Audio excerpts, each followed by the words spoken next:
एक पंडित जी कई वर्षों तक काशी में शास्त्रों का अध्ययन करने के बाद गांव लौटे।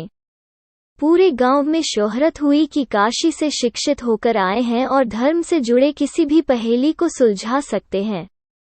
शोहरत सुनकर एक किसान उनके पास आया और उसने पूछ लिया, पंडित जी आप हमें यह बताइए कि पाप का गुरु कौन है? प्रश्न सुनकर पंडित जी चकरा गए। उन्होंने धर्म व आध्यात्मिक गुरु तो सुने थे, लेकिन पाप का भी गुरु होता है, यह उनकी समझ और ज्ञान के बाहर था। पंडित जी को लगा कि उनका अध्ययन अभी अधूरा रह गया है।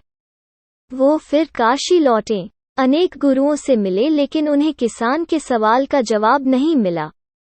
अचानक एक दिन उनकी मुलाकात एक गणिका वेश्या से हो गई।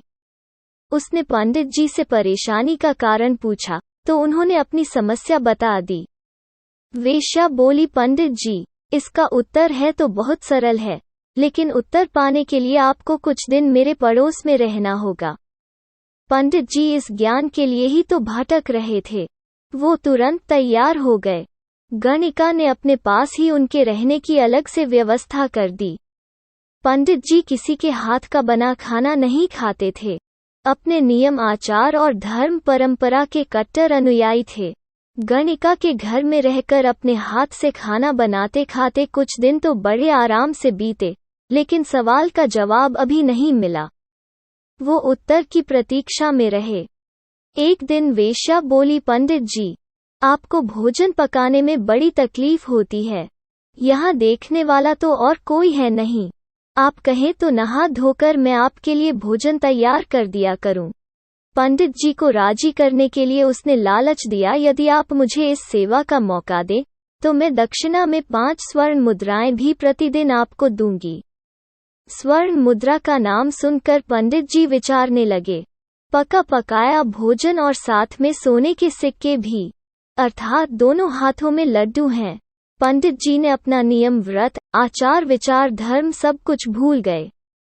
उन्होंने कहा, तुम्हारी जैसी इच्छा, बस विशेष ध्यान रखना कि मेरे कमरे में आते जाते तुम्हें कोई नहीं देखे। पहले ही दिन कई प्रकार के पकवान बनाकर उसने पंडित जी के सामने परोस दिया। पर ज्यों ही पंडित जी ने खाना चाहा, उसने सामने से परोसी हुई थाली खींच ली। इस पर पंडित जी क्रुद्ध हो गए और बोले, यह क्या मजाक है? वेश्या ने कहा, यह मजाक नहीं है पंडित जी, यह तो आपके प्रश्न का उत्तर है। यहाँ आने से पहले आप भोजन तो दूर, किसी के हाथ का पानी भी नहीं पीते थे, मगर स्वर्ण मुद्राओं के लोभ में आपने मेरे हाथ का बना खाना भी स्वीकार कर लिया। यह लोभ ही पाप का गुरु है। शिक्षा, हमें किसी भी तरह के लोभ लालच को जीवन में अपनाए बिना जीवन जीने का प्रयास करना चाहिए।